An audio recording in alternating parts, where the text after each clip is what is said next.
Hello, everyone. Ohayou gozaimasu. Irashaimase. Welcome to the show tonight, where it's evening here, but it is indeed morning in Japan, and we're going to talk about anime, manga, Japanese culture, that sort of thing. Specifically tonight, the latest episode of Demon Slayer. We've got guests here, some usuals and a new guest. So let's get them added in here. Phil, welcome to the show. Hello. Thank you, John. Thank you. I'm happy to be on the this first anime episode. Although I've been on some podcast on the rocks, your viewers will surely remember me. That's right, no doubt. All right, well, thanks for being here, and we got in here now Mike as well. Welcome back. How's it going? Thank Good. you. Yeah, of course. JP is scheduled to be here tonight. We'll see if he makes it. If he does, he can pop in and pick up right wherever we happen to be. So we'll get into Demon Slayer pretty quickly, but being Phil, this is your first episode on. Mm-hmm. Some other time, we'll get into like your whole anime history because that's fun. Sure.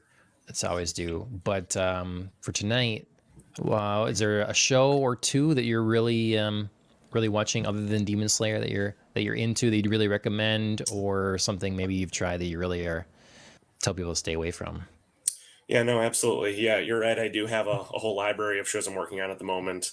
But I would say, other than some other, I apologize, I'm getting over a little cold here. Other than some other really popular options like, Jujutsu Kaisen or something like that, like which I've just binged and loved, but that's like well established out there in the community. Probably the coolest show I've picked up that not a lot of people I've talked to are familiar with or have checked out is Heavenly Delusion. It's on Hulu. You can only find it on Hulu by searching it under the Japanese name, which is gotta find it here, but I'll let the listeners know when I find it. But Tengoku Daimekyo. Well, maybe we'll have to post something on it, John, but it's excellent. It's like, I guess probably like a seinen, I would probably describe it as, but it has a little of everything: comedy, horror, It's a slice what? of life. It's a Seinen? what, Phil? Seinen. Oh, okay. Yeah, seinen. Mispronouncing that? No, I thought you said it's a semen, and it's like, Yeah, is this a that too. Navy thing, or is this a bodily fluid thing? Oh, sure. Neither, as it turns out. It's like a post-apocalyptic kind of horror, suspense, drama. Yeah, Excellent. I can probably show people this. I should get used to doing this so people can Sure. see it here. This. I heard semen too, but I didn't even skip a beat. Didn't even catch me off guard. It's all good. No, I appreciate you guys clarifying for the listening audience, so they're not like, oh, this dude, this new guy, I don't know about him. He's into some stuff. Oh, I'm gonna mute it. If I don't know if audio is shared or not, but I mute it. Yeah, there's for a while I was complaining that everything's getting consolidated into Crunchyroll, because you had Crunchyroll and Funimation. Those are two really big players in the anime streaming services area, and then Sony bought Crunchyroll, and then Sony bought other way around. Sony owned Funimation, and then they bought Crunchyroll, and then put everything under one banner, and it just felt like and they're buying some other I don't know if they're buying some like anime merchandise service, so just a lot. And now I feel like they're getting a lot of great shows on other services yet. Like anime is hitting Western services, not anime specific services, and getting left out of stuff like this that's on Hulu. Disney is buying up things to put on their service. So this looks cool though, based on this trailer. Yeah, it's I would say there's like two sets of main characters, and there's like these people that live in like this very sanctuary type place, and there's like these students, and there's like this like kind of Garden of Eden type place, and then everyone else lives in like this post-apocalyptic Japan. Well, I think it's the whole world. But it's like you don't every episode you're like, what? I have more questions than answers after this episode.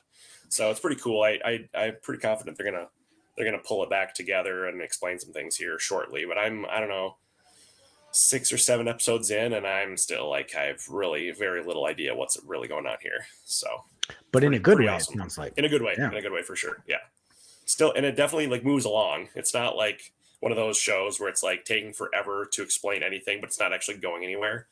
Definitely going places. It's awesome.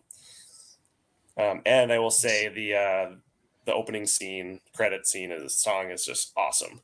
It's not quite as good as this arc of Demon Slayer's opening song, but it's up there. Nice. So yeah, Heavenly Delusion, Tengoku Daimakyo, on Hulu, and I hope they just keep putting stuff out on physical copies. Like if I'm gonna, something like this, if it's gonna be great, I'll be okay just buying it if I don't need to subscribe to another service, or like all of them. Sure. So, okay, well that's a good recommendation. Mike here, he's been watching a racing anime, but it's one of them that's seemingly not super popular. It's kind of forgotten about, and there's no English dub. And that's too bad.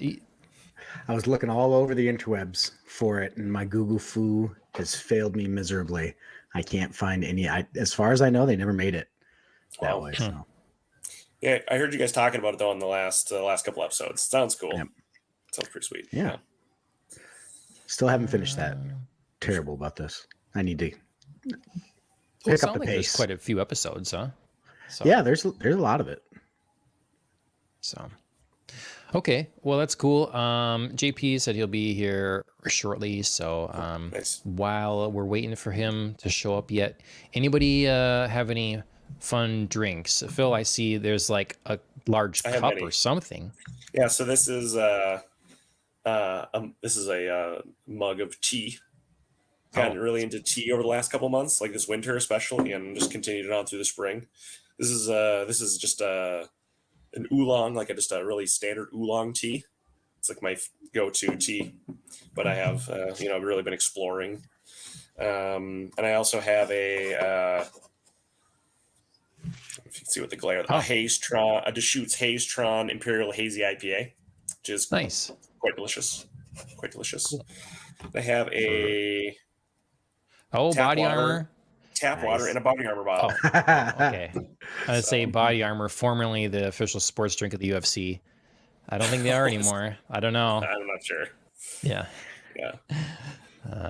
Well, nice. You got a real assortment there. Right. I guess they had tasting flight of beverages. Right. All right. We got JP in the back room. Welcome in, JP. How's it going? Hello. Hey. Good evening. See how nice this is, the StreamYard? And just like so pop nice. In, I just like, it's slick, simple. Couldn't agree more. All right, Mike, any different beverages tonight? Nope, I'm dry tonight. It's like what my wife said every night. Wow. Wow. So this is a family podcast? Hey, that was innuendo. Just kidding. I wasn't told that. Yeah. This I feel like is, well, I don't know if any of our family podcasts really, we just try to not get struck, I guess. Let's see. Okay, JP, how about you? Any you still with the pot of coffee? Lagavulin 16. Nice. Wow. This is the nectar of the gods, Ron Swanson's drink of choice. So, okay, naturally, of course. Cool. It's a very smoky. That's episode of The Office where Mike, or what is it? Whoever the boss's name is, Michael Scott, is talking about a wine. He's like, "Oh, it's a nice oaky afterbirth." Oh.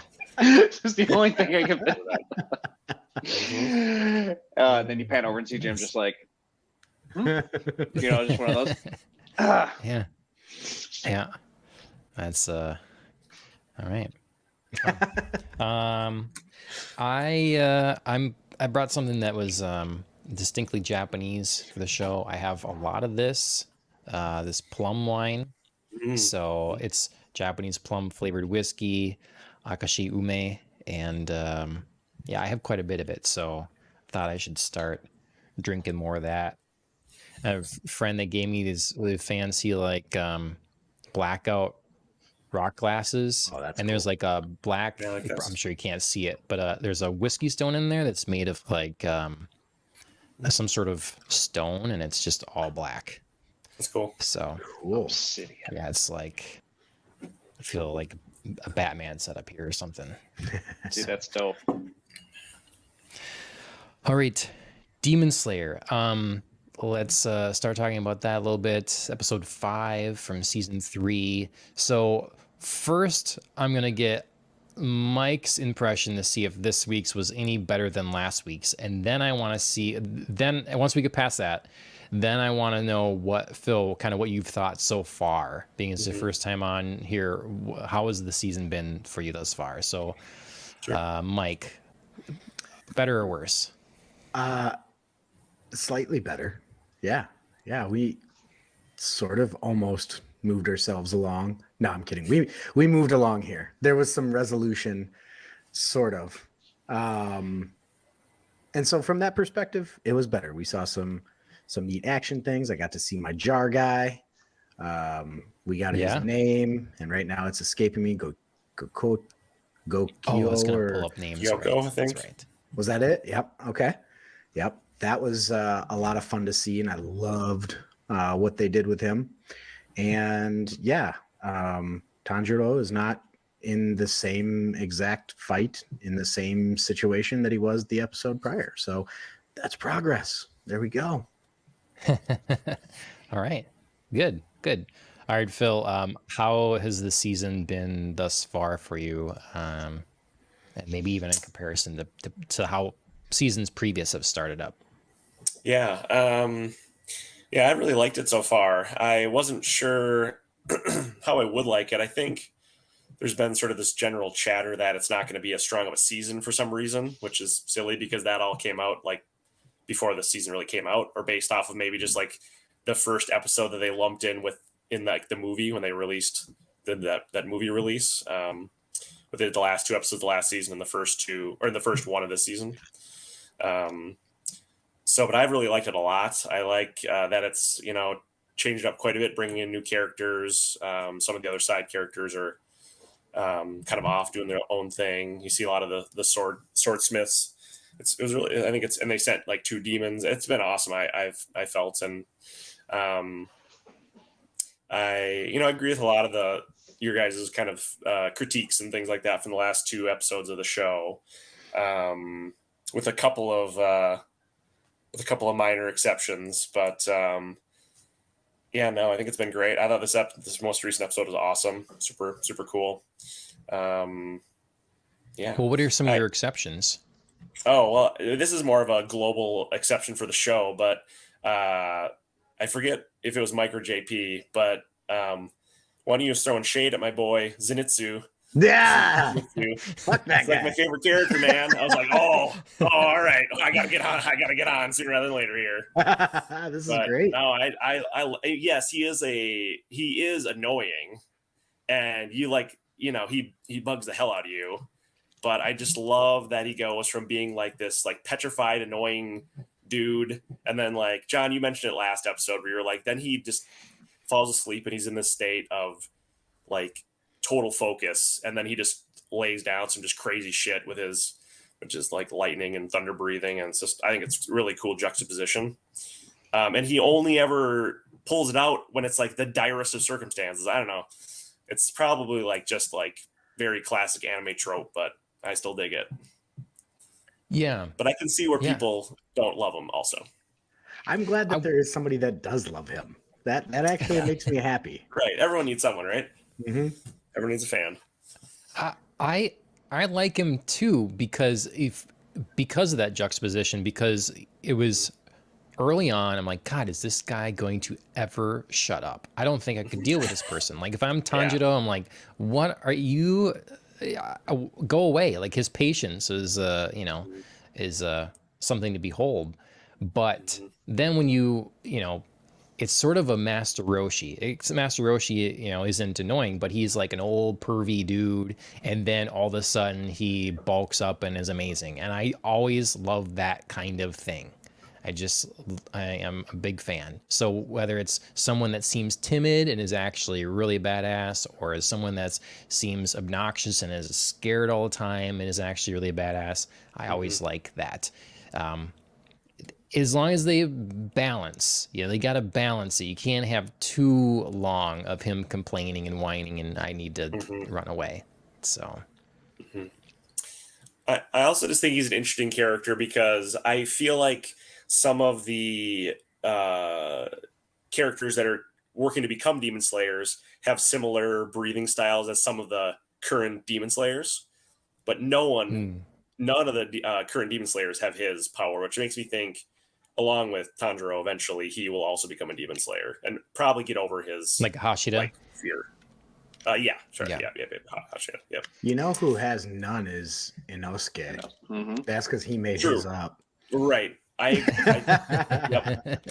I just got to plug my boy. Yep. Oh yeah, and hey, I love Inosuke too. Don't get me wrong. Yeah. Like, let's we're gonna all cosplay sometime, and you guys can take your characters and Perfect.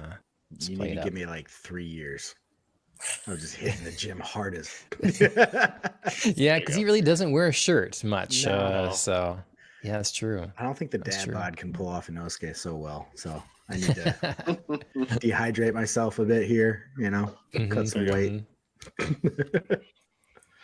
JP, where you fall down on the Zenitsu before we move on to this episode more?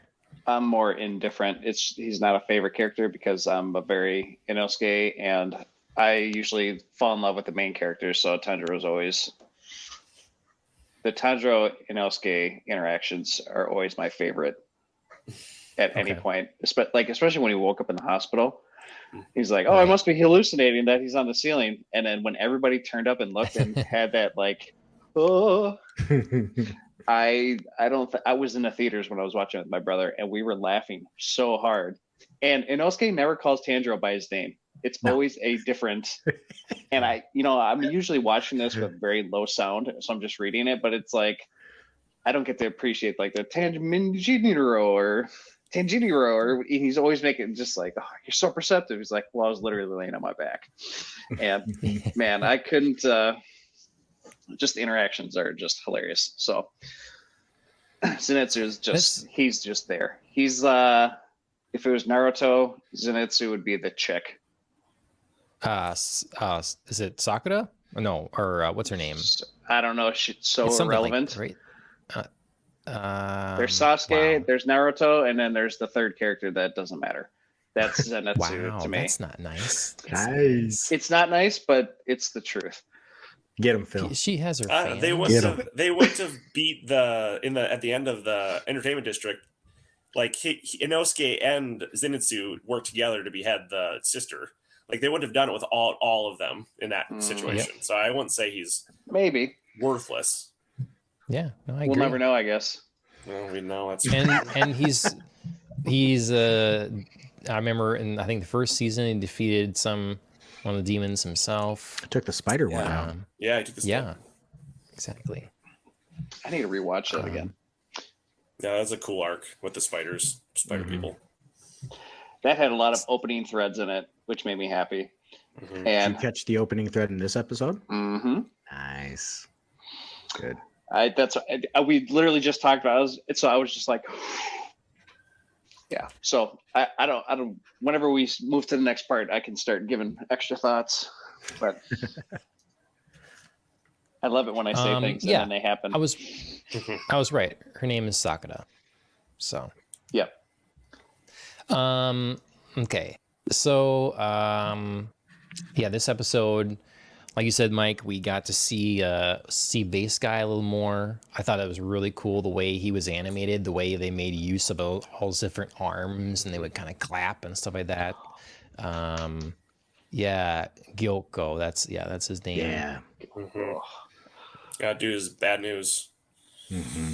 Not good. This Yeah. episode had the biggest horror element Yeah, for sure. with Oh his man. art. Like, oh, let me show you my art, and then when you see it, I didn't get that vibe until Mm-hmm. like I was thinking back when they first were becoming like the Demon Slayer test, and the guy was like, "Oh, I used to crunch on their bones." You know, just some of the things that the demons would say that was like, "Wow, that's fucked up. Mm-hmm. That's fucked up, homie." You know, that Yep. kind of thing. And I didn't get that creepy Mhm. feeling, and that's immediately what I thought of the first time. And then here, just seeing that, and then twisting the Mhm. sword. No. Oh God. Yeah. The subtle twitching of all the different characters is like, ugh. So it's like, are they alive? Are they dead? Like, you don't really know, and that's what makes it Right. even more like horrifying. Absolutely. It was gross, you know. Mhm. It was gross initially, and then when you realize that they're still alive and he's just making them suffer, then that is true horror element there. Yeah. And look at that design. That character, like Mhm. the mouths for the eyes, and yet they're still able to draw the proper expression, you know. Yeah. Even with those weird deformities, like it just works. Mhm. It's wild. And the arms is dreadlocks, you know, kind of thing. Like, oh my god. Yeah, definitely one of their coolest, coolest keys yet. Oh yeah. Oh, let's before I move on in slides here. Talk about this more yet. So I like that things picked up pretty quick, and we get another little hint at our Mist Hashida's background again. He's like a comments made towards him about being worthless or something, and so we keep getting little drops. And does anybody have any other theories of what's going on here? What is bigger connections with his past or something? I can't tell if it's all inherited memories or not. Yeah, we can do a whole season of that. Like we're gonna do that with Tanjiro, and we're gonna do that with Tokito as well, the Mist Hashida. Yeah. Well, and the demons as well have Muzan's memories as well. Right. So Right. it's like Mm-hmm. everyone. It's weird how they unlock them, but I think Right. I like it for Tanjiro as like I just had to remember how to do this. Like all he. So however he explained it, where it's just like, oh, this is what I was trying to remember. I knew what I was looking for. I just had to. Oh, flaming sword unlocks the memory, and then he just did the coolest fucking move I've seen in this entire show. And then all of a sudden, I'm just like, this episode can't be over. But it was. I'm surprised you liked that. That whole scene. I'm surprised you liked that, because last time you said you were concerned that he was going to get his magic sword and just go ape shit on everybody. It wasn't the sword. It was the inherited, like the passing down of a trait from a previous bloodline. Then we saw the scar in his head increase. So there's something with that. There's something with that I think it's more than just I got the sword and I can do the move. It's he has to train harder to remember what he can do or what is possible with whatever breathing style that he's doing. Sure. Yeah, because I'm not even clear if that's the new sword. Like it's almost like he learned a new like technique, but it's it's separated from the sword completely. Because isn't that just a temporary sword he was given by the swordsmith? Because isn't he theoretically getting the one they're polishing? Or that's one thing where I'm just a little like with this arc, like there's so many swords floating around. Like Tokido's supposed to be waiting on a sword. Which sword is that? And then Tanjiro's has this sword, but he's also waiting on this other sword. There's a lot of swords we haven't seen yet.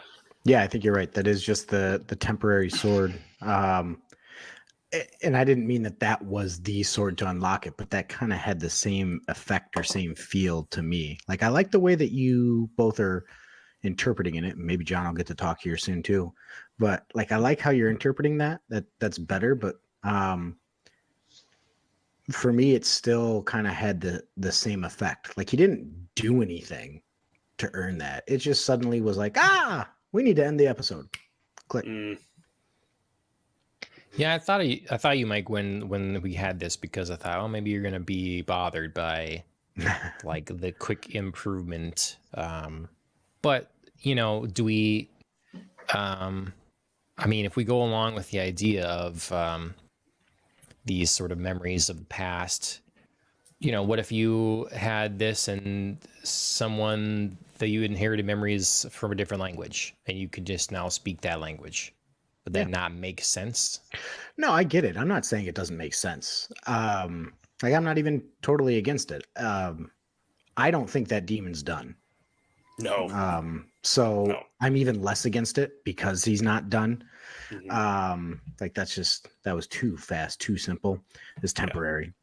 But I was just, it felt like the delivery wasn't there, but I get it.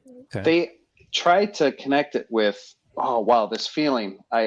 Because he did it when he slayed the upper six, and when he did that chop, that was the first time he did that sunbreathing. He didn't understand it, but with the inherited memory, it was almost like a way to learn how to control it. He got his Pokemon gym badge, and now he can control the higher level Pokemon. I like that. He's got too many things happening right now. Like, he's got the seeing the thread, he's got the ability to smell their position, right, and use the scent, and now he's also got this. Like, dude, he was able to smell the move. He was smelling the memory. There you go. Which was through the burning was that what he fire. was doing? I think that's what, or I couldn't tell if he was smelling a move of their movements, or he was just like, oh, what's that? Somebody cooking? What's that fire doing? I don't know. I also kind of just interpreted it like the way they kind of portrayed it with, him remembering all the people that helped him and everyone like having their hand on his back, and just like interpreted that part of it was just, he was just like remembering all these things, just like digging deep, just within himself to like do some crazy shit and like go after this demon. So, I mean, I think it was all those things, but I can see where sometimes people just get that adrenaline rush. It's how like moms can like pick up a car off their kid, right?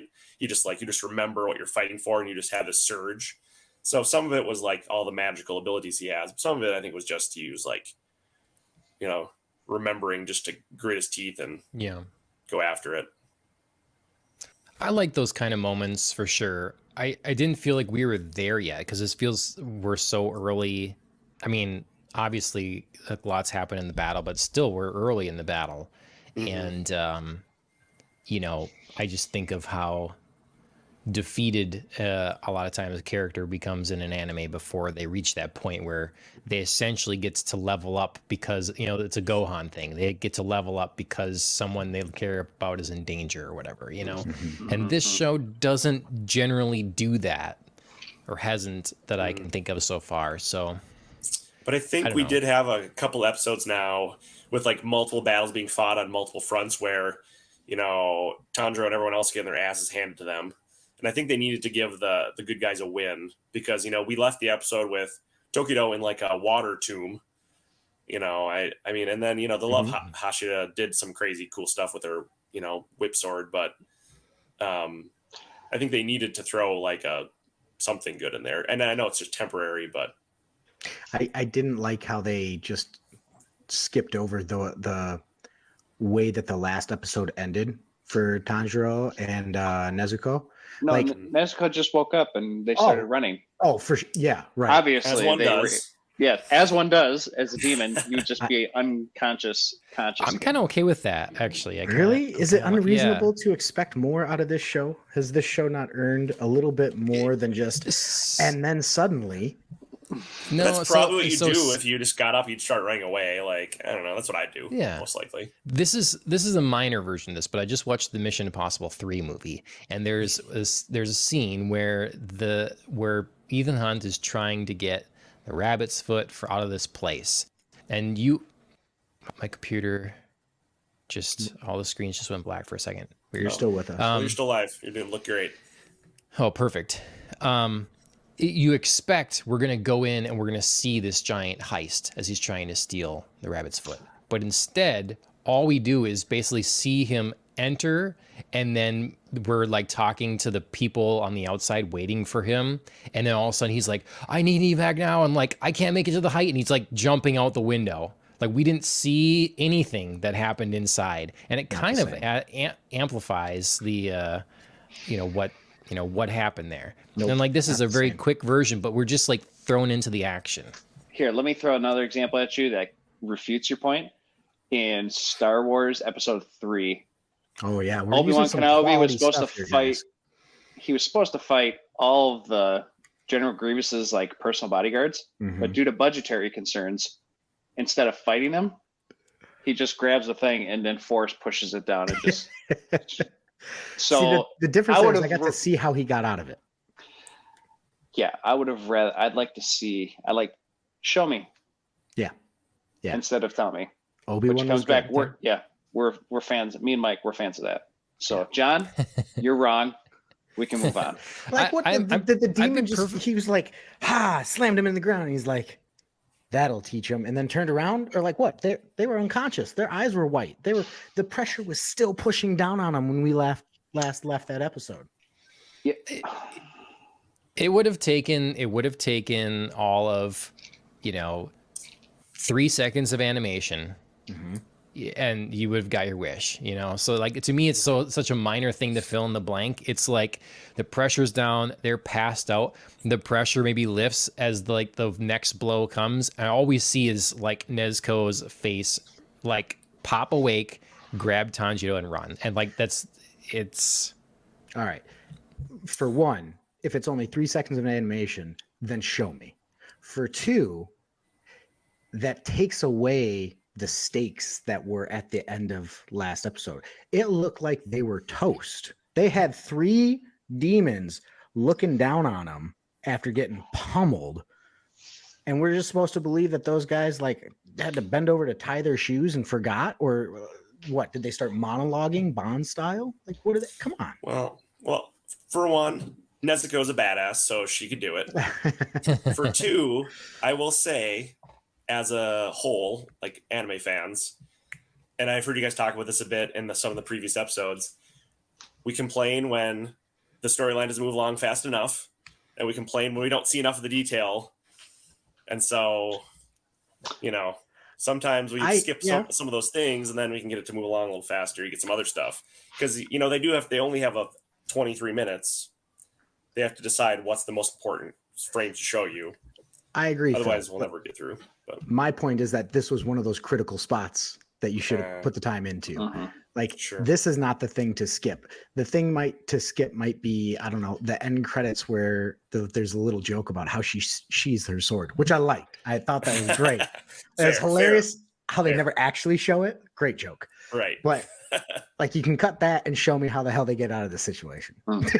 Fair enough. I would be okay with that being cut every episode and show us a little more or something else. I mean, yeah, that's I'd be okay if the episodes are just like 5 minutes longer. I agree with your point yesterday, John, where you're like, sometimes I don't have, or from the last episode, where you're like, sometimes I don't have 45, 50 minutes, an hour and a half to watch like a movie length anime episode.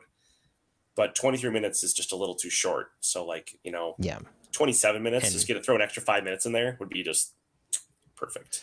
Well, it's interesting because a lot of anime is still like scripted and paced around the idea that it's going to be broadcast on live television. So it has to hit the 30-minute TV time slot in Japan. And so you get a 30-minute TV time slot, which then you have a 23-minute episode. So you get the rest is made up of commercials. And then your 23-minute episode is cut down because you have opening and ending credits and a little silly thing at the end. So now you have 18 minutes of a show. So 18 minutes of a show every week, it is a difficult thing to pace, especially if you're going to try to do something that's like breakneck or whatever. It's like it's something I complain about in, God, what's with my screens? It must have been an update. It's driving me crazy. I don't know if I mentioned in a previous episode, but it's something I complain about with American comics, where they breeze over things. Like, we move too fast. Well, sometimes Japanese animation moves pretty slow, maybe too slow through its action sequences and stuff like that. And that can be hard to digest on a weekly 18-minute basis for sure. Yeah, for sure. Let's talk a little bit about the love Hashira. So, Kanroji, Mitsuri Kanroji. And we get to finally see her in action a little bit. You think those guys are looking at skirt? Are they amazed by her flip, or are they amazed by what's underneath? It can be a little like column A, a little column B. Well said. Yeah. I'm still excited to see more of what she can do, but I thought she got a pretty substantial moment, a couple moments in this episode to show some proficiency. Had a little bit of humor in there. Sword is really cool. I always love whip type things in animation form. They can do a lot with it. So I obviously she's awesome and it's super cool. I really appreciate that she's like, I always like this in characters, but she's just like very kind. She's like a very kind person. It's not just like she's like flirty too. I mean, obviously she's a little love Hashira, but she's like a very kind person. The way she like talks to people and the way when she came, she's like, I'm sorry, I'm late. It was just like, it was very sweet. And she's like very nice to everyone, which I just like, cause I'm a guy who's like, you lead with kindness in all things. And that's just how you should go about your day. So I really like that. It was just awesome. And it makes her stand out because all the other Hashira are cold or stoic or assholes or something blind. Almost.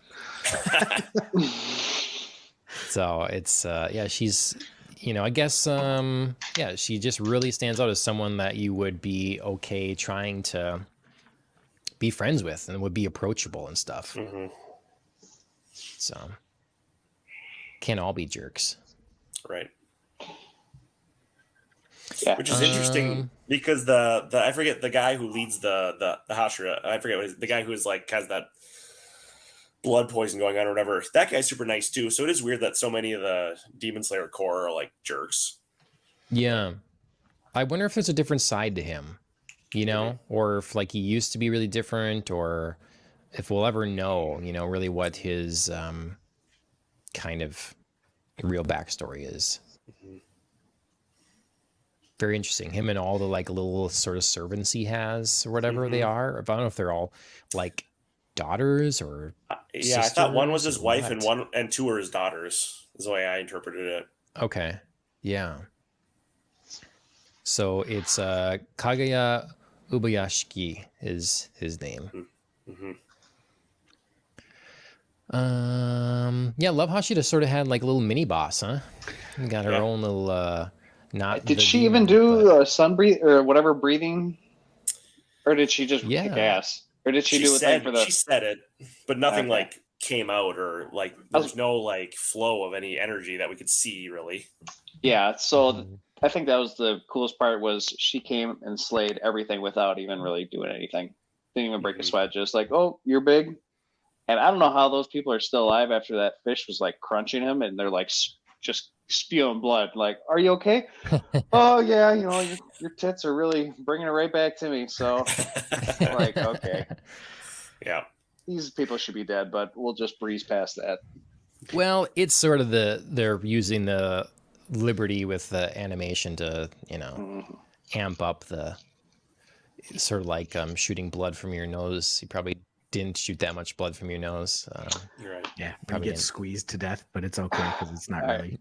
Sorry, one more Naruto reference. Every time he did the sexy jutsu and whoever, they would just sneeze blood out of their nose was the funniest damn thing I've ever seen in a kid's anime ever. But that's what that reminded me. I was just like, oh yeah, shooting in blood. Okay, we can skip that now. I liked this scene a lot. I thought it was super cool how she takes this thing down and what the stakes seem to be. Like I've said before, I love the design of these little demon henchmen things. I am still excited and hoping to see what love breathing is. Like so far, it just felt like it was. Yeah, you are. Yeah, buddy. So far, it's like I could never love this kind of thing. I could never love, something that only exists to hurt people. It's like, all right, but like, is that love breathing? Like you just slash while saying that shit? Like, let's see here. She's the other guy saying made first musical form. notes. True. It wasn't it like Silver Heart something. She had a move, like, and She she's did. saying here first form. She had some sort of title, like I said. And then there was a sound after, like right before like a little fluty sound right before the demon like burst into a bunch of pieces. So maybe that's, I don't know. Yeah, there's something. I've been so curious about what they're gonna do with this that I hope it's not just that. I mean, the ribbon sword is friggin' awesome. Love that. It reminds me of that floor routine that gymnasts do. Yeah. I mean, this was just our first taste. Right. I'm sure you're going to see some awesome stuff from her further in the season. Yep. Guarantee That's it. what I'm It's going to be hoping. awesome. Yeah, You know, they you don't want more. bite off more than they can chew in terms of characters, and that is a good, I think to me a backup of what Mike's saying, where Tanjiro's getting a lot. He's getting a lot of abilities and a lot of things that we haven't really explored or seen him train to achieve necessarily, or to hone. We kind of had that a lot for a while. It's really trying to work for whatever those things are, and now we just sort of add things kind of quickly, whereas it would be a good time to let others shine. And so it's tough, you never know in a shonen anime. It's always like you got your main character. How much are we going to lean on said main character to get everything done? This show has so many cool supporting characters. I want to see, and I think we've done this in the past in this show, so I don't want it to go backwards. I think we have seen the supporting characters really pull their weight. Oh, here. I agree. Shivers of First Love. That's That's kind of cute. It's all the I different think so. stages of love. You're gonna have a friendship love. You're gonna have a passionate love.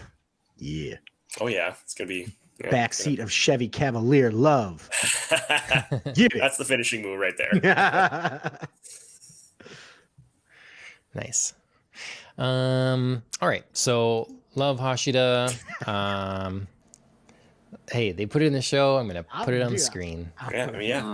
Just gets me every time. It's so brazen. John watches Sailor Moon for the plot.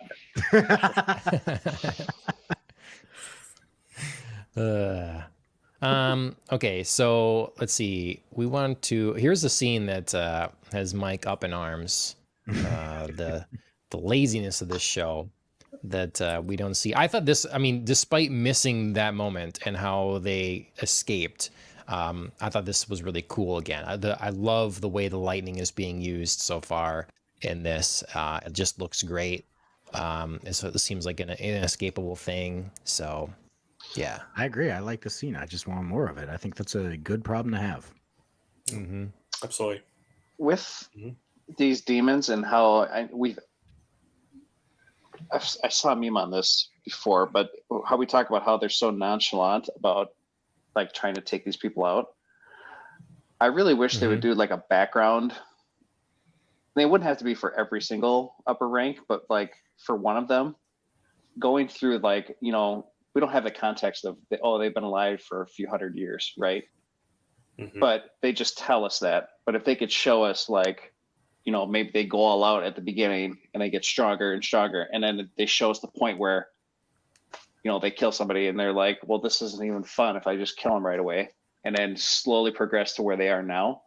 I think it would make me feel better about them doing what they do in this scene.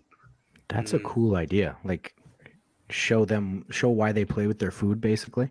Like the intro to Wolverine, him and Sabretooth going through all the world wars and stuff. Yeah. And then how they get to the end where they're just like, oh, hey, now we're just like straight up murdering people because it's been 200 years of us just killing people. Show me that. It wouldn't even have to take that long. It would be just a quick, I think that, there's still time, but that would get me around this whole like, I used my move. Looks like they're still alive, I guess. Sure. Isn't he dead yet? That's a great point. So JP, are you thinking something similar to what they did at the end of Entertainment District when they showed that the brother and sister's backstory, only like interspersed into the episode, so you're kind of seeing their backstory while you're seeing them fighting? Yeah, I think I didn't like that episode as much because I didn't either, but I was like, because the stakes were so low. Like, I don't care because they're dead already. So right. I would have cared maybe a little bit more earlier. Well, it's to provide empathy, you know. So Right. I when have you're no empathy done, for these demons. Well, that's kind of the whole, like, you know, one of the big differences of this show is that they're add a humanity to every demon. Like every demon we understand at the end, like is not there by choice or had some sort of, you know, horrible circumstances that brought them there or whatever. We always get that. And so it would be betraying what the show is if they didn't, in some like finale basically, or whenever they die, to then explain. I just think that's a trend that has been here, and I think that's what will probably continue. I don't think we probably won't have anything interspersed. They'll be killed, and then we will learn how they became demons anyways. But we usually don't see much of like after demons, like how they like maybe changed after they become a demon. Sure. Yeah. I do agree though, like that the end of the last season could have been a lot shorter. That backstory, it was like an episode and a half they devoted to their backstory, which seemed a little bit much, but especially it was so like brutal and tragic. Ugh. Yeah, it made me wonder if they were like going to try and make us empathize with every demon, right? If that was going to be kind of this show's trope. Yeah. So it'll be interesting to see if they do that again with these two, or if that was just unique to that one because of the way it mirrored Nezuko and Tanjiro. Well, we saw it with the spider people too, you know, spider demon stuff. Like I think generally they always get some sort of explainer, you know, try to make us care. But yeah, maybe what we're saying is the nonchalant, we don't take you seriously thing is getting tiring. A few weeks in, I guess I'm not entirely tired of it. What I took with what you said, JP, was just that it would just be cool to see why they get to that point. You know, when something is no longer challenging, right? You're bound to try and spice things up a lot. And so these, you know, they're more powerful because they've eaten more people or killed more people or taken more souls or whatever the hell it is. So yeah, it's probably been boring up to this point. And there's enough Hashira still alive that it's not like all of these guys have just downed a buttload of Hashira. Right. Yeah, that's true. Yeah, I would think that they would. It's interesting that maybe don't take Hashira more seriously. So like, how many sets? Because I do get that impression that there have been a number of sets of Hashira that have come and gone, and they've been eliminated over and over. And finally, he thinks, you know, the leader of the family thinks they have a team that's skilled enough to maybe do this. Because they took down one of the upper ring for the first time. And so like maybe the Hashira really don't have any respect amongst these, you know, and they just so these guys aren't even Hashira. It's like, what do we, you know, these guys are just nothing, you know, you just really kind of keep flicking them away, you know. First and maybe now at the end of this episode is where we finally see them. Oh, well, maybe we should watch out. Yeah. First time in 113 years, right? So regular human lifespan is, you know, well within that time. And then you got to assume that the Hashira have a much shorter lifespan. Yeah. So we haven't talked about one big part of the scene, and maybe it's coming up. So, Mr. Well, we haven't talked about this guy. Yeah, we should talk about him. But we haven't talked about the very last scene of the episode either. Yeah, so definitely have to talk about that. we'll get there for sure. If there's any more we have, because I do have now the shots of like his great sculpture from this guy. And behold, death throes of the Smiths. I'm curious what you guys now think, because I heard most of the last episode. I'm curious what you guys are thinking now about Tokido. Oh yeah, more, he had some stuff going on this episode. I liked his. I kept noting his facial animations. Like he had really good facial expressions. He's normally completely stoic, and so I think that's why it really stood out. All of a sudden, he would like have a moment of shock or of dismay or something. It really popped, and I liked that a lot. He's not just wooden. He also took a whole bunch of pine needles. Oof. Yeah, that was wild. Yeah. Those are some like just those needles, man. That's no joke. Things were, You're getting in my way. Yeah, and they're poison. yeah. Yeah, I like that. The demon's getting so upset he's not appreciating his artwork. Yeah, I love like so. This is part of the thing, right? I have no interest in talking about Tokido when there's this degree of interesting on the other side of him. Like Tokido, yeah, you can say what you want about him, and we've gone. I'd love to hear your perspective on it, Phil, because we haven't yet. But for me, nothing has changed. He's still a bland, stereotypical character. Then you have this guy, who is this demon artist. It's just glorious. It's so creative. I love it. Yeah, no, fair enough. I like the whole thing. It's fun. I mean, that's probably why they put him against this guy. Just what you said. This guy's like flamboyant. He's an artist. He's like one of those little bit kind of slightly crazy artists where it's like you don't like appreciate their work enough, and they're like they go into like a dramatic rage. Like it's a great character. And Tokido is very like reserved and like stoic and like bland. So it is a great like play off of each other. I just think I like what I'm seeing out of him. I think just as the, because you started out really not liking him at all, and I think the show tried to make you not really like him, so he's being kind of a bully. And then it's just he's growing every episode. I think he's gonna do something really cool to like get out of this prison pod in the next episode, and just keep like improving. I think he's gonna keep getting his memories back. The mist will clear, as it were. Yeah. So I think it's going to be a fun. I think John's right. Where last episode he's like, "We'll ask you at the end of this at the end of the season." I think we're all going to be like Tokido. We're going to have like Tokido rock shirts printed up for the four of us. I need to be careful to not just be completely apathetic towards him just to prove John wrong. I have to come into this. I have to give it the chance that it deserves. Yeah, I could be wrong. Maybe he'll just be like an okay character the whole way through, but I feel like they're really gonna make him super cool. Maybe he'll be a really like, maybe he'll be another one that really sort of sacrifices himself. Again, someone that starts as selfish and like kind of really loner, and we keep moving pretty quickly every time. It's like he's doing something for someone else. He's taking note of, he's becoming more thoughtful.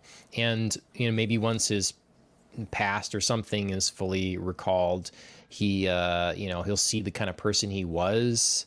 Maybe that's someone he doesn't like and needs to redeem himself. I don't know. But I could see this character being one that gains our adoration because he sacrifices himself. Do you know what would be hilarious in a very morbid way? Is if he just died and he's like, Tanjiro was wrong. I helped that kid. Nothing good came of it. Yeah, that would be funny. Show had 0% chance to do that, but that would be funny. Yep. I think also what could happen with this, I could see them really making him someone who like fights and bonds well with Tanjiro and his crew, because he's like of a similar age, more so than the other Hashira. So like if they do eventually become Hashiras and like with this group, he's like someone who I think would be like a good, also close friend and ally to Tanjiro, because there are just a lot of similarities there. Yeah. So we'll see though. I'm excited to find out how this takes us. I hope, just speaking of like that, like the forming a bond or whatever, I hope that maybe Zenitsu finally meets the Love Hashira, and that is the man that she's looking for. The strong, Yeah. quiet type when he's just like knocked out all the time. All right. Yeah. Asleep. What if she sees him when he's sleeping first? He's sleep fighting. That's the first Yeah. intro she gets, and she's like, oh, And "This is the one." That would be hilarious. Yes. This guy, this demon, I love the way that he creates the vases on his arms, but just how he solved how he captured this Hashira, right? And said, I took his most powerful thing away. I took his breathing away. Like, that's so cool. I'm so smart. Mm-hmm. Yep, I like that. Yeah, super cool. It's very much of a water theme. It goes without saying, but I didn't really think that necessarily all of the demons would also have their own like element that they kind of stuck to necessarily. But it's kind of turned out that way, isn't it? Yeah. Or they just have their own thing, I guess. I don't know if it's an element. Well, it's like, he like forms out of like a black liquid himself, And I like the fish and the frogs and the weird like. Yeah. It's true. All right. And then, we kind of get into the last thing. We have talked some about this, so Nezuko using her blood demon art, which is interesting. Is it like instinctual, or are we seeing, like, that's sort of, to me, the biggest question here is like, how is she's like triggering this memory here? Is there any like awareness to this? Is she just like, there's blood on the sword, it thinks it's it'd be a cool idea, or like what's the thought process here between making this happen? I get the sense that maybe she is trying to like use some sort of primitive blood demon art that's like super powerful, but I don't think, to your point, she has great control over it. I don't know that she knows like, I'm going to do this, so it'll make it like the red sword, and that's like inherited memories and all the stuff that Tanjiro knows. But yeah, it's hard to say. Yeah, I don't know. Nezuko's still such a mystery. I mean, we obviously know like where she came from and all this stuff, but we don't know her inner workings all that well. We don't see inside her mind much, and be interesting to see how she is, because for a while, like they had risk using her as a, get out of jail free card or something. It's the trump card left behind, to that maybe you kind of forgot about. You forgot he was carrying the backpack, but I think she's getting a little more interesting, and I don't know, want to know more her inner workings other than just like grunts and growls. Well, and I'm curious to know more about like, would Tanjiro be as powerful as he is at times without her help? When she like, he wouldn't have been able to do that without her blood, right? Or could he have if he had just like remembered the memories at the right time? I mean, it's all very uncertain. Yeah, no, that's why I think she's a critical part for sure. Like and that's why I don't want Tanjiro to get too many abilities, and because again, the show has not made him like this ultimate badass. He does have to rely on others, so I want that to continue. I think she just knows that her blood stifles other demons, and she's like, "Here, throw my blood on here, throw the demon blood on it, and if you cut them," because hers inhibits their healing. So I think she was just thinking that, and everything else was luck of the draw. That's a great point. Okay, so like I said, we've already kind of talked about this battle.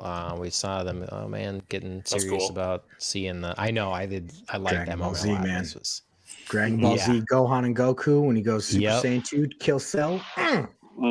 Yep. Father's behind him with the Kamehameha wave. Yep. Good stuff. So it's very cool. And then, so we've already said we think that they're not dead. Too easy, right? Would we be disappointed if they were dead? Yes. Yeah. So especially with the thinking that there's probably between 12 and 18 episodes, you can't just kill off one of two uppers. No way. I mean, it'd be in a episode surprise, 5. you know. It I would don't be a know, we surprise. got, That would be a shitty But- surprise. Yeah, it would be. Also, one of the reasons I feel like he can't be dead is because he is shown in the OP fighting the Love Hashira. He's like behind those like dirt dragons that come up. You can see his eyes when he's like back to being the guy with the big bulbous head. God damn those intros. So I know. I'm pretty sure he I can't do- be dead. I'm getting jacked up for when Tanjiro he's going to stand up to the gravity. Like there's a part of the intro where his feet are like digging into the ground. So that move where he gets knocked out, he's going to be standing up at some point, and that's going to be fucking sweet. It's going to be Goku gravity we- times 100, baby. should they put a spoiler warning in front of their own opening credits sequence? Oh, they should just Yeah. fucking. You know, not- I Attack don't on think Titan anybody- did it a lot as well. They put spoilers from in like season 1 for spoilers for season 4 and 3 and stuff. It's And they don't make any sense because it's so far ahead. But Sure. exactly. I'm okay with it. But once you Yeah. start seeing it, like, all right, it's like you watch a movie trailer. It's the same movie trailer. So watch a movie trailer and like out of context, not knowing anything, whatever. After you've seen the movie, it's like, I can't believe they put all that in there. Like that's Sure. giving so much away. But Right. as we're getting into the season, yeah, we're starting to see the characters and understand. And so, yeah, now it Also, can I don't know anybody would think that he's dead. Like, I don't think maybe the show's like, that's not a spoiler. Who thinks he's dead? That's crazy. True. That's Maybe. valid. I still don't get it. Like I don't see the need to do that. That's kind of crazy to me. Show sick ass scenes from the last 2 seasons. You know, do that as your intro. Like give me a Sure. reminder of what's happened as opposed to, you know, me or us having this conversation now being like, yeah, it was cool, but it doesn't fucking matter because he's not gone. Like Sure. Yeah. Yeah, fair. I would like them to just make up different scenes, different moments. You know, sometimes, you know, they do that a lot of times with ending credits sequences. You know, they do something that's, I think of Jujutsu Kaisen, they're kind of dancing around and going shopping and stuff. It has nothing to do, you know, they're not going to do that in the show, but it's something they might do outside Just in of their when lives. we're watching the episode. Yeah. Yep. That kind of thing is great. Don't show us like sneak peeks of upcoming battles. Sure. Yeah, And maybe it's not. I just, you know, Yeah, I feel like I have seen those things in like, you know, like One Punch Man and others where I'm like, okay, I've never seen that monster. I've never seen that monster. They're all just Yeah. like random fights that could have happened or did happen, but were never in the show or the manga. Sure. mm. Yeah. So maybe that fight won't actually happen. Maybe that guy is really dead, but obviously he's not. But maybe it's, you know, maybe they're not. But I do think, I don't know, I've been watching anime for very long, frankly, kind of new to it, but this last couple years.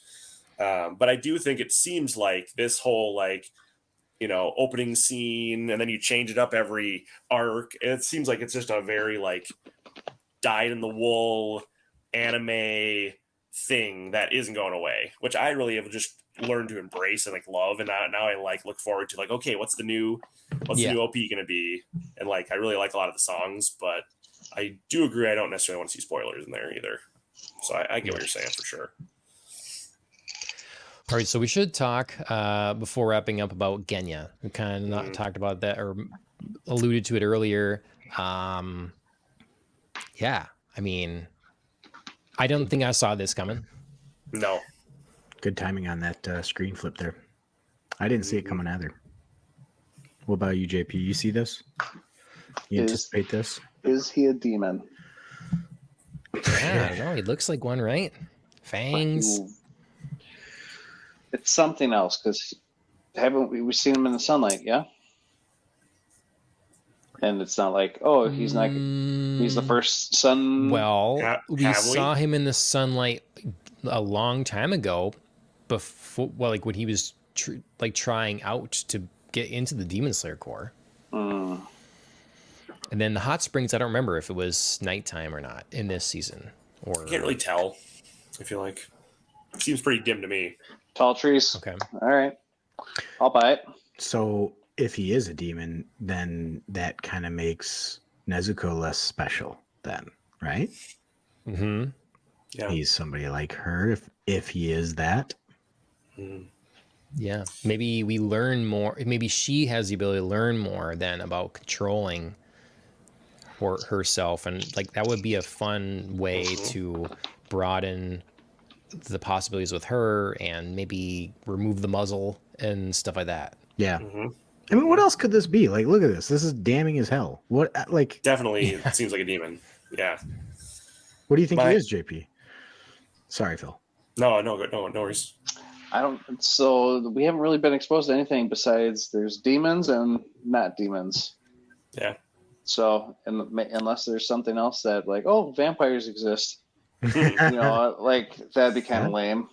But That'd be weird, but yeah. Maybe he, through his like sutra, he's sort of like, he's sort of, think of him like bloodlust.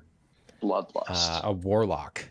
He has like a Mm. patron, someone he sort of prays to, and sort of not only To rein heals in him, the but demon? at times well, not necessarily rein, but like imbues him with other powers. He already, some otherworldly powers and abilities that Mm-hmm. when, maybe you sacrifice the right thing or something like that.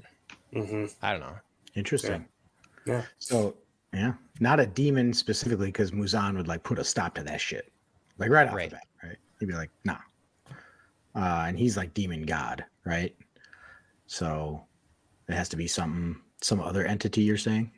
Yeah, I don't think this is the case, to be clear. I just think it'd be interesting and something we wouldn't see coming.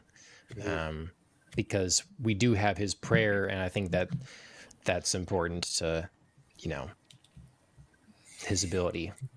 So maybe the prayer keeps the demon at bay. Maybe that's what it is. The prayer is Maybe. not so much like, I'm going to use this to heal. It's like, I would do that automatically. I'm trying to stop myself from transforming and losing my shit. Mm-hmm. That seems more likely to me, actually. My current latest theory after seeing this episode is that maybe there are like many demons like Nezuko who are like good demons who are like controlling their urges, who aren't eating humans, who are regenerating other ways like Nezuko is able to learn how to, who are like fighting against Muzan as well in the shadows. We did see that in dig that. the previous season, or earlier on, right? With the woman that helped, and the kids with the ball thrown at. There was like it was the mother and the son or something like that. They were both demons and hiding out and all this stuff. So we That's did have good. that. Yeah. Okay. So I mean, we'll see, because Nezuko can look different when she's like in demon form and then like in a little girl cute form. So Yep. Oh, could there be They're the like other half side to that demons. too? Then you got a bunch of demon slayers that like became demons. Because that'd be sick as shit. And maybe that's what that upper one guy is. Is he was the I demon think- slayer? I think he was, and I think he became a demon because he realized that's the only way he could defeat Muzan, because he needed the power of the demon to defeat the worst demon. And so he's like a double agent. Yeah. Sick. But it didn't work out for him. I mean, Well, long he's term. still, this is a long-term play. I mean, yeah. No, I mean, he's fooling him. He worked his way into his good graces. Talk something like that. Like there's this, definitely a Star Wars story where that's like Luke Skywalker's idea, different. That's happened a number of times in Star Wars, where like I won't lose myself to the dark side. I can harness its abilities and defeat the dark side with it, and then it never works. Never works. So, There's a great, it's gonna be interesting. Oh, John, I was going to say there's a great Arrested Development line where Tobias Funke is like, people delude themselves into thinking this could work, but it never does. And his wife's like, so could it work? And then he's like, but it could work for us. Never works, but it could work for us. Yeah. Basically, that's how it is. It's an old reference. All right. Well, does anyone have anything else we kind of missed in this episode that we need to make mention of? Don't think so. Just left me unsatisfied. So Wow. Wait. Oh, okay. I guess did you come in a little late did. when we hadn't addressed that yet? You know, Mike had yeah, I seen missed the first felt improvement. You were improvement, dissatisfied. but What do you expect, JP? They got to leave you the What cliffhanger, is- man. There's going to be cliffhanger every episode, JP. I'm just going to I know that's the worst part about this show. That's why when I have a full series to watch, I watch half episodes. I don't watch all the way through. I just watch until I shut off at half, and then I can. That way, you can just kind of go at your own pace instead of these goddamn cliffhangers. That's smart. Wait, you watch? So you watch like, 8 minutes at a time? Well, I think No. You'd watch a half. full. Yeah, so you'd watch a full episode and then like half of the next episode and stop Oh, because there's always going to be a cliffhanger, okay. and that's not specific to anime. That's just anything you're binging. That's a little neat trick. If you want to stop watching something, just stop halfway through because there's no cliffhangers halfway through an episode. There's no. You might be missing out a little bit, but So you do that with all media? most. That's really smart. I never heard of that, but I like that a lot. Only if I can watch multiple episodes at a time. If it's, Sure. I don't watch too many shows on demand, but Mm. I'm watching Barry right now, and I that feel like shows. you're destroying the intended effect, JP. You're cheating the system. I mean, kind No, of. But I mean the Smart. system's intended for you to talk about with other people, right? You so far, the only show I've ever talked about in my entire life is called Demon Slayer, and I'm doing the podcast, and it's the third one. Otherwise, I have nobody to talk to about any show I watch. So why would I do that to myself for a week? If I don't have to. Boom. Sure. I Boom mean, roasted. it's the idea of delayed gratification, JP. It's the idea that That's that just loser talk because you there. have to wait creates the. It's better when you get it. Nah, I'll just get I don't my know. own. I'll do my own thing. It's fine. Okay. I don't know. The Okay. main thing for this show, I don't know if it felt like the fighting started a little soon for me. And in terms of the overall arc, it just seems like it's moving fast. But that's, Yeah, but I think I think there's going to be a mid-season sort of pause where we all of a sudden are like, we look at some backstories, we see what Zenitsu and Inosuke are doing. I think then we're gonna be like, but there's the cliffhanger in whatever battle. Can we continue with the battle, please? Because we're in the middle of this. And so you're going to get your slow down, pace it out, demon backstory, other people backstory, and be like, I'm bored with this. That's my prediction. I don't want that either. 32 episodes of action. Every episode is a new battle. Well, I mean, I could definitely, if they would have set up the season where they would have been like, okay, here's what Tanjiro's doing, here's an episode of what Zenitsu and Inosuke are doing, and kind of slowed it up that way for the first few episodes. Because, I mean, we literally went from, okay, we're training, we're recovering, and I still have to get back to full strength, and then there's 2 upper demons, episode 2. Like, that's a little... I'm a forward person, but that's a little quick for me. You know what I'm saying? I saw it as like everything's ramping up, like globally in the whole storyline. Like now the upper 6 are getting involved. They're going to try to destroy the Swordsmith Village. Like things are picking up faster, and it's going to be going faster and faster from here on out. Just kind of how I'm feeling the vibes. Mike?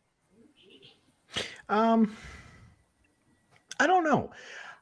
I've liked the pace of getting into the action. That it is an action show after all, right? And so I've liked that they've got to it quickly, and I don't feel like I've missed out on the why we're here. The first episode was great introduction to this. I understand. I'm on board. Sick. I have wondered if we are seeing guys that are way too powerful, way too soon.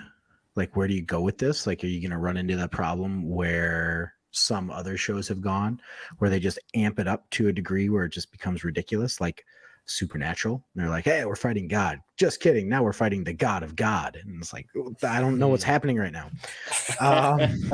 So like, are we going to get there? But as far as like the season goes, no, I'm good with them hitting. We're at episode 3 and we're already throwing down. I like it. Cool. All right. Well, I think that'll do it for Demon Slayer season 3, episode 5.